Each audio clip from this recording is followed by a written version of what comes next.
Sesaat lagi Anda akan menyaksikan kabar mudik yang dipersembahkan oleh dan didukung oleh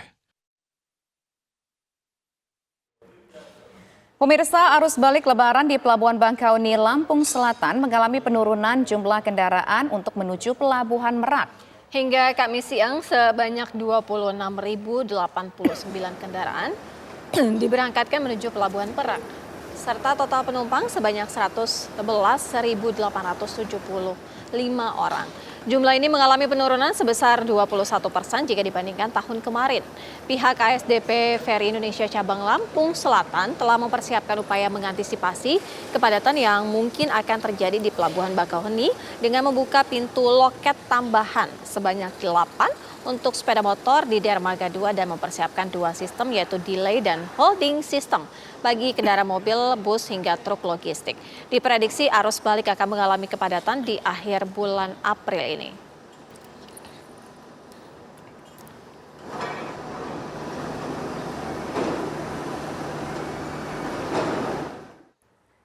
Arus balik di ruas Pantura Bypass Pemuda Kota Cirebon, Jawa Barat Kamis siang masih terpantau padat. Petugas memberlakukan rekayasa arus untuk mengurai kepadatan yang terjadi dari 4 arah.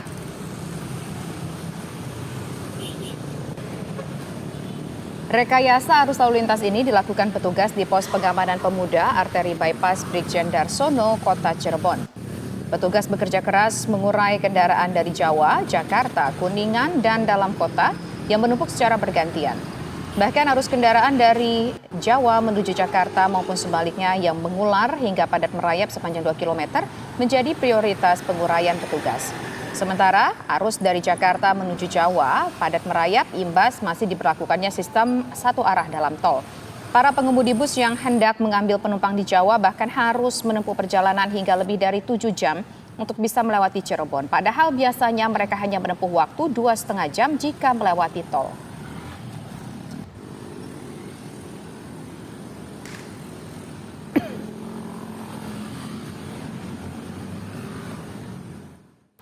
Lima hari pasca Idul Fitri, arus balik masih cukup ramai di sejumlah bandara dan stasiun kereta.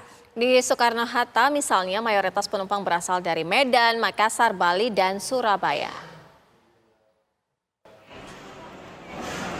Arus balik libur hari Idul Fitri masih terjadi hari ini di Bandara Soekarno-Hatta, Tangerang, Banten. Mayoritas penumpang berasal dari Medan, Bali, Makassar, Surabaya, dan Padang. Pengelola Bandara Soekarno-Hatta mencatat tren peningkatan jumlah penumpang arus balik sudah terjadi sejak H+1. Bahkan di hari ini ada pergerakan penumpang sebanyak 141.000 atau naik 50% jika dibanding hari biasa. Begitu juga dengan pergerakan pesawat mencapai 1.065 pesawat.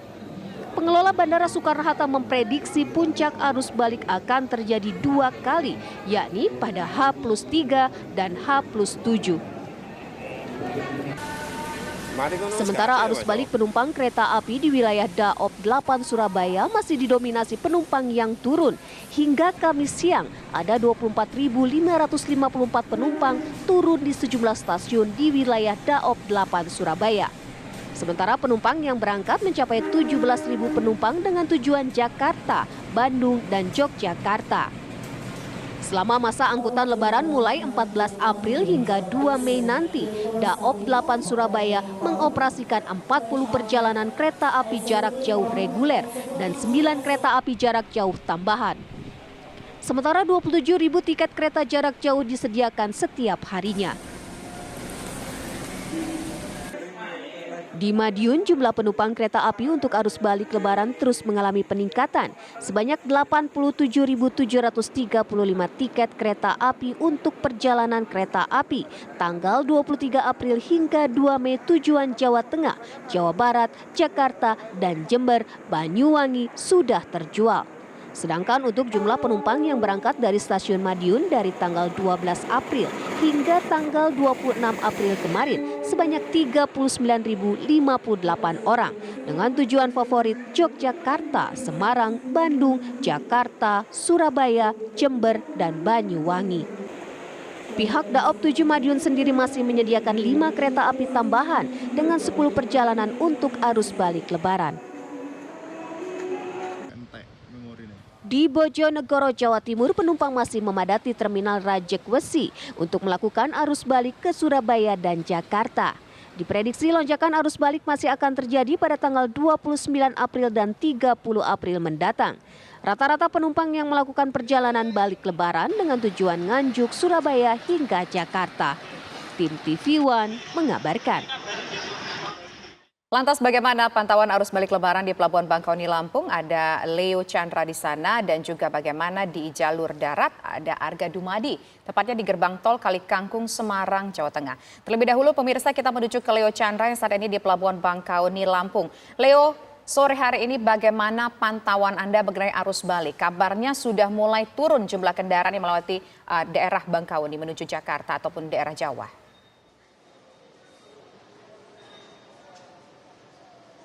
Ya, selamat sore Tisa, Sira dan juga pemirsa. Tepat di sore ini saya mengabarkan dari Pelabuhan Bakahuni Lampung Selatan. Memang untuk kondisi kendaraan ini mengalami penurunan. Untuk total keseluruhan ada sebanyak 26.089 unit, di mana ini terdiri dari motor, mobil, bus, dan juga truk logistik. Dan juga diketahui ada 37 unit kapal yang akan diberangkatkan dari Pelabuhan Bakahuni sendiri. Dan juga ada sebanyak 111.875 orang yang akan melakukan arus balik menuju ke Pelabuhan Merak yang akan diberangkatkan juga. Dan untuk Anda yang melakukan perjalanan kaki di Pelabuhan Bakahuni ini, Anda bisa langsung memasuki dari Mall Anjungan, kemudian Anda akan langsung menuju ke lantai 2, di mana di lantai 2 ini merupakan tempat pemberhentian atau juga tempat ruang tunggu di dalam kapal. Dan ASDP bekerjasama dengan pihak gabungan mulai dari TNI, Polisi Bandar Lampung Selatan, Basarnas dan juga Dinas Perhubungan ini akan melakukan rekayasa lalu lintas di area Pelabuhan Bakahuni Lampung Selatan, di mana dari gerbang utama ini akan dilakukan pengecekan untuk tiket bagi para pemudik dan juga nanti akan langsung dialihkan ke dermaga 2, ke kantong parkir dermaga 2 yang dimana ini posisinya tepat di depan pintu masuk kapal. Dan untuk Anda yang ingin melakukan arus mudik menggunakan sepeda motor, pihak SDP dan juga tim gabungan juga sudah mempersiapkan dermaga 2 dengan 8 pintu loket tambahan untuk mengantisipasi adanya kepadatan yang terjadi di Pelabuhan Bakahuni Lampung Selatan ini. Dan untuk cuaca sendiri mulai dari Lebaran hingga sekarang H+3 Lebaran, cuaca terpantau cerah dan juga jika nanti adanya kepadatan atau pemenuhan dari kendaraan yang berada di lokasi Pelabuhan Bakahuni Lampung Selatan, pihak SDP bekerjasama dengan tim gabungan sudah mempersiapkan delay system dan juga holding system untuk mengantisipasi adanya kepadatan ini. Dan untuk saat ini pantauan saya di Pelabuhan Bakahuni Lampung Selatan dengan adanya sistem rekayasa lalu lintas yang dilakukan di pelabuhan ini itu efektif untuk mengurangi yang namanya pemenuhan, kepadatan dan juga keterlambatan, di mana memang di H-1 pada saat Lebaran waktu lalu itu terjadi adanya kepadatan dan juga keterlambatan keberangkatan. Dan juga diperkirakan adanya kepadatan ini akan terus berlangsung hingga pada tanggal 29 dan puncaknya ada di tanggal 30 April, di mana kita mengingat bahwasannya Presiden Joko Widodo resmi memperpanjang untuk libur cuti bersama. Dan ini dimanfaatkan bagi masyarakat yang masih berada di kampung halaman untuk bertemu sanak keluarga. Seperti itu, Tisa, Sira dan juga pemirsa, kembali ke studio. Baik, Leo Chandra informasi langsung dari Bakahuni Lampung dan langsung saja kita menuju Arga Dumadi di gerbang tol Kalikangkung, Jawa Tengah. Arga, bagaimana dengan pantauan arus kendaraan saat ini? Ya, pemirsa, sore hari ini suasana di gerbang tol Kalikangkung masih terpantau ramai lancar.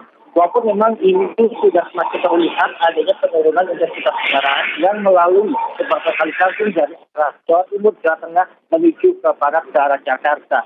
Terlebih pada hari ini dari pukul 6 pagi hingga pukul 10 pagi hanya ada sekitar 6.000 kendaraan saja yang melintas. Sehingga jadi rata-rata satu jam hanya ada 1.500 kendaraan yang melintasi gerbang tol Kalikangkung. Kondisi ini tentu saja berbeda dengan tanggal 25 April kemarin yang dikatakan sebagai puncak dari gelombang pertama arus balik lebaran 2023. Dalam satu hari tercatat ada lebih dari 55.000 kendaraan yang melintas. Dan kemudian pada tanggal 26 April kemarin, ini sudah ada penurunan hampir 8%, yaitu hanya ada 51.000 kendaraan yang melintas di gerbang tol Kalikangkung ini. Sudah terjadi penurunan sekitar 4.000 kendaraan. Untuk sistem one way ini hingga saat ini masih diberlakukan di gerbang tol Kalikangkung sampai ke Cikampek. Namun untuk sistem one way ini sendiri memang untuk waktu pelaksanaannya ini sudah beberapa kali diperpanjang. Sejak pertama kali dilakukan pada hari Senin kemarin dan terakhir ini rencananya akan diberlakukan hingga hari ini pukul 12 malam nanti. Namun ini juga masih melihat situasi nanti apakah 3 jam sebelum penutupan sistem one way ini intensitas kendaraan sudah dirasa menurun sehingga sistem one way dimungkinkan untuk segera ditutup dan kemudian jalan juga menjadi 2 jalur kembali atau tidak. Dan untuk tol di dalam kota Semarang seperti tol Jatinangor yang kemarin juga sempat memperlakukan sistem one way, pada hari ini sudah tidak dilakukan lagi sistem one way dan juga sambil melihat situasi apakah kendaraan nanti akan ada peningkatan intensitas melalui tol-tol ini atau tidak gitu. Dan di gerbang tol Kalikangkung sendiri pada saat ini ada sekitar 16 jalur tol yang dioperasikan. Ini terdiri atas 2 jalur tol reguler dan juga 4 jalur tol miring yang merupakan 4 jalur tol tambahan dan sifatnya ini memang temporari. Dan untuk hari ini tanggal 27 dari pukul 6 pagi tadi hingga tanggal 29 nanti pukul 6 pagi ini ada potongan tarif tol sebesar 20%, termasuk ini dari gerbang tol Kalikangkung ke Cikampek ada pemotongan yang terjadi adalah untuk kendaraan golongan 1 seperti diantaranya anak mobil sedan. Kembali ke Jakarta. Baik, terima kasih Arga Dumadi atas laporan Anda dari gerbang tol Kalikangkung dan sebelumnya ada Leo Chandra dari Bangkauni, Lampung. Anda baru saja menyaksikan Kabar Mudik yang dipersembahkan oleh dan didukung oleh